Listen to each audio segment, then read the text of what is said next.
to the president. He knows that there is crisis. So how do you rate the president with regards to this crisis na nangyayari? Well, I cannot rate him on the basis of the entire country, no? Kasi I cannot see what's outside of Manila. Yes. But if you ask Manilans, ako personally, I'm really grateful. He's really addressing it. The way we request, the way he acted, the way yung mga initiative niya, tumatama kami.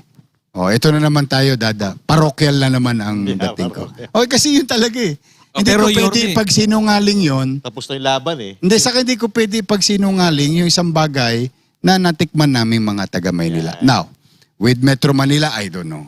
With buong Pilipinas, I don't know. I cannot attest on something that is, I am not a witness or not experience the situation. The same thing what we're experiencing in Manila. In terms of yung yung corruption.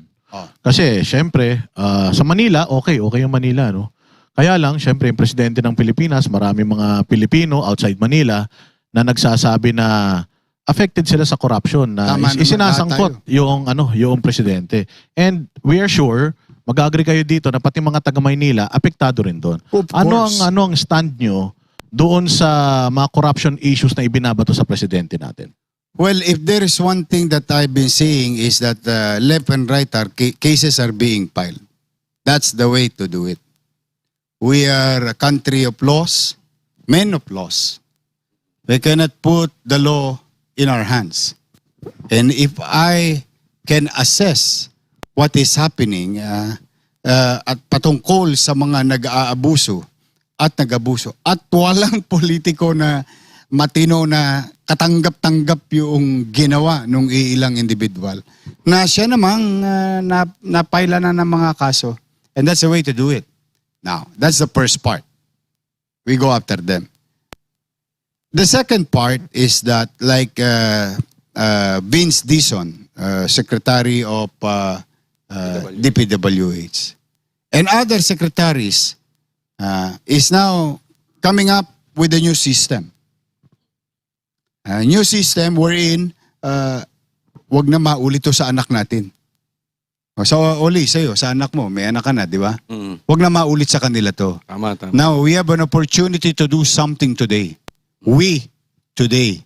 Those in government, like me and others, we have to really come up with a system that this thing, the flood control scandal, should not happen again.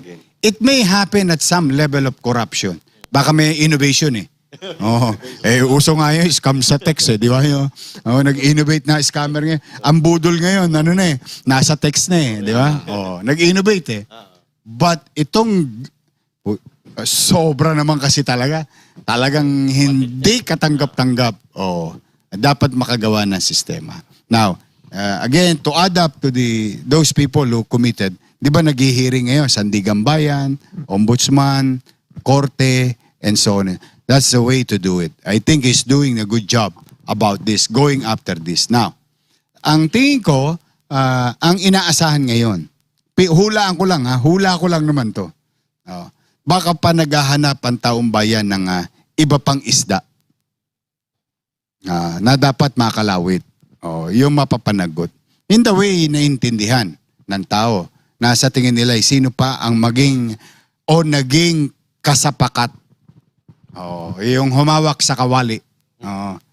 Yung. Ito, Yorme, ito yung tanong ng taong bayan. Lalo-lalo na yung mga tagasunod ninyo. Kasi ito si Yorme, iniyakan ko to nung nung kumpanya dahil magkasama kami nito. Simula't let's tayo. Let's tayo. Pero itong tanong na to, hanggang ngayon, ini-imagine ko pa rin to eh. At ini-imagine to ng mga tagasunod ninyo.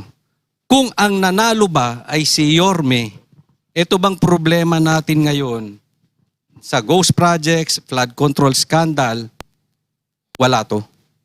Ang hirap sumagot sa bagay na hindi nangyari. Ang hirap eh. Pero kayo, sa tingin nyo, kasi yun ang kayo sinasabi. Na lang siguro mag-gusto sa akin. Kayo actually, na lang, yun ang sinasabi, Yorme. Nakita nyo ako nung nag-mayor ako. Tingnan ninyo siguro to answer that directly, magbibigay ako ng isang sitwasyon. At kayo na ang humusga ng iba pa. 30 years, hindi madaanan ng rekto. Ang Waluna. Ikaw, tama, holy child ka na sumasakay ka ng Waluna Divisoria, di ba? Hindi na dadaanan. Di ba yung first term ko, pag-assume ko July 1, July 3, bukas na ang rekto at Waluna. 15,000 obstruction. Done. 30 years problem. Nawala. Kaliwat kanan pa nun ng PPP. Pantawid Pamilya. Offer. Kaliwat kanan nun. Nag-umpisang mga paiwatig nun. 2 million a day. 5 million a day hanggang matapos. Ano nangyari? Nalinis. Natanggal. Tanong, nakabalik ba? Kasi ano sabi ko, pag nakabalik sila sa rekto, Soler, Juan Luna, magduda na kayo. Tumanggap na ako. Di ba? Ay siguro that answers your... Yun na lang. Ganun na lang. Mas bahala na kayo mag-busga. Yorme, tanong, meron po bang ghost project sa Maynila na na-discover kayo? Wala akong nakita, pero ang daming project walang building permit. Yun talagang Pero pinagigilan mga ko. ghost flood control, wala? Wala pa ako nakita. Wala pa. As far as I'm concerned. Kasi yung mga nakita namin, ang dami, di ba? Ang daming project. Billion-billion eh. Billion-billion. Sabi ko, check mo nga yung engineering. Patingin niya ng mga building permit. O wala. Yung kay Abante. Kaya umabot ako hanggang 2022, 23. Hindi mo na pa hinabol Kasama ko. po ba ito yung sa yung Lahat building? sila. Lahat. Wala na akong papangalanan. Lahat sila, whether directly national or congressional, anong tawag niyo doon? Insertion. It doesn't matter to me. Anything that they did vertically and horizontally, kailangan nila ng permit.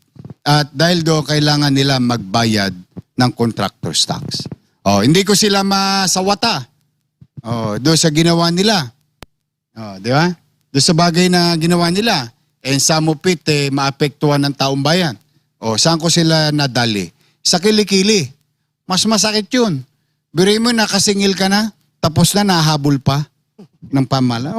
Hindi ko talaga, iba-blacklist ko talaga sila. Nagbayad sila. Bayad. At yung ibang contractor dyan, Mindanao, Northern Luzon, Visayas, doon ang mga address nila. Pero marami sa Metro Manila at Manila. Habol lahat yun. Kaya nagbayad sila ng buwis sa Maynila. Saka ko inisyuan ng mga permiso. Di legitimate na sila. Bayad sila eh. Kaya sino na kinabang sa Chape? Di ba mamamayan? Happy na ako doon. So Mayor, napag-usapan na yan, ghost project na yan. Kasi ito yung tinatanong ng mga netizen ngayon. Naniniwala po ba kayo na mastermind nga talaga si Bongbong Marcos sa nakawan na nangyayari sa gobyerno? Ano yun chismis yun eh. Parang showbiz ang dating. Yung para sa akin, wala akong makita na itutusok papunta sa kanya. But generally, like for example, I'll put it sa akin na lamang. Sa akin na lamang. Halimbawa lang, isang department head ko. Tapos sa department head ko may bureau. May nangalawit. Katulad kahapon, may nag-text sa akin. Kinutongan na clamping, ang bayad 900, inoperan 600. Walang resibo. Kilala niyo yun. Kilala niyo yung nag-text sa akin na yun. Kilala siyang personality. Immediately siniyasat ko. Tapos ano ngayon? Tigpak. Kasi totoo yung reklamo. Sasabi ko, pag pinabayaan ko yun, yung simula sa baba, papalo kay Oli papalo sa akin. Ako mananagot as leader. Kasi under sila sa executive. Aakuin mo. Aakuin mo yung responsibilidad. Ganun ako. Pero yung ipagtuturo ko yung ibang tao, hindi ko titingnan ang sarili ko, baka mamaya maligaw tayo ng landas. Kaya may kasalanan ba si President Marcos? Ako tingin ko wala. Sa ngayon. Kasi wala namang ebidensya eh. Ngayon, may kasalanan ba yung iba? Ay, nakita ko yung mga tinuro. O di ba pinailan ng kaso? Yung sagot ko kanina, yung kaninang sinabi ko na may mga hinihiring sa sandigan, may hinihiring sa ombudsman, may hinihiring sa korte. Ayun, dapat mapapanagot. Ngayon, kung sino pa matatamaan, buntot nyo, hila nyo. Pero Yorme, let's follow your logic. Yes. Sabi nyo kung nagkamali yung isa, tinuro si ganito, tapos hindi nyo inaksyonan, kayo may kasalanan. Tama. Ganun na nangyari. Si Zaldico may kasalanan, hindi inaksyonan ni Romualdez, so si Romualdez ang tinuturo. Alam naman natin, whether we like it or not at we deny, si Romualdez, hindi naman gagalaw yan nang walang basbas ng presidente. So there is a corruption from bottom na nanggaling sa Kamara. Imposible namang walang kinalaman ng presidente. May tinatawag kasing by association eh. Misa pag na-associate ka, for example si President Marcos, pinsan si Speaker. Tama, by association. Di ba yan din naman ang ginawa sa akin. Katabi ko lang si Joma. Anong tawag na sa akin? Is komunista. Tama. Hindi, straightforward. Minsan, natatabi ka lang sa litrato. For example, yung itinatabi si BP Sara sa isang litrato ng tao, ina-associate. So may kasalanan na si BP dahil may picture siya sa akin. Correct. Lalo na ako. 5-5 yata nagpa-picture sa akin. Paano kung mamamatay tao pala yung katabi ko? So ang point ko is that, kung si Saldi umamin sa kasalanan niya, papanagutin niya. Papanagutin natin. Inamin niya eh. Ang sabi niya, siya nagdala ng pera, ng ganito, ng mali-maleta. Inamin niya. Papanagutin natin. May itinuro siya. Di kasuhan natin. Ayun. Hayaan natin, halimbawa, tinuturo niya si Speaker. Meron daw silang anong tawag diyan? Connivance. Di papanagutin. Pero ako kasi, halimbawa, katulad yan, sandpit ko yan. Di ba? Kung yung nanay nga niya, hindi siya mabantayan ng 24 oras, ako pa kaya. Correct. So they may be guilty of something or they may be not guilty of anything. Di ba?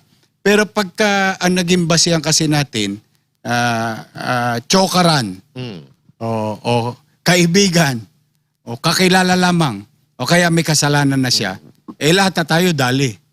Si BP Sara, dali. Ako, dali. Kasi kung may nagpa-picture sa akin, Nyumanyanga pala. Biyahero. Biyahero.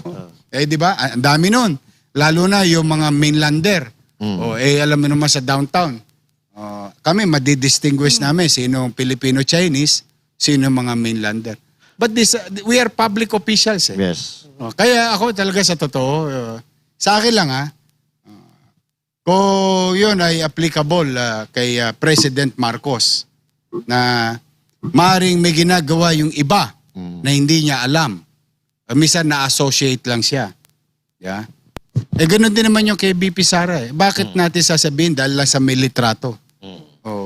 May kasalanan na si BP Sara. Ano yun? Ano sinabi? Ano yung nag-gaibi, nag-vote